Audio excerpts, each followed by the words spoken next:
மறந்தே விட்டேனையா. Morning breakfast லிஸ்ட்ல என்னோட ஃபேவரட் டிஷ் ஆனது இந்த அக்கி ரொட்டி. நான் சின்ன பிள்ளையா இருக்கும்போது அம்மா அக்கி ரொட்டி செய்கிறாங்கன்னா நான் வந்து ஃபர்ஸ்ட்டாக ரெடியாகி தட்டு வச்சுட்டு வெயிட் பண்ணிட்டு இருப்பேன். எப்போடா அக்கி ரொட்டி போடுவாங்க நம்ம சாப்பிடுவோன்ட்டு.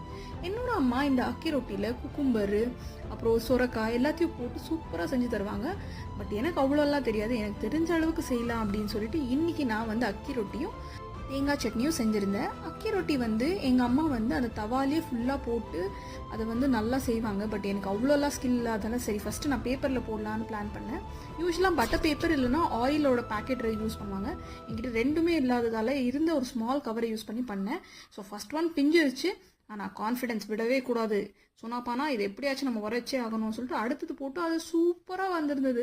கொஞ்சம் கூட பிஞ்சு போகாமல் பார்க்கவே அவ்வளோ சாஃப்டாக செம்மையாக இருந்துச்சு.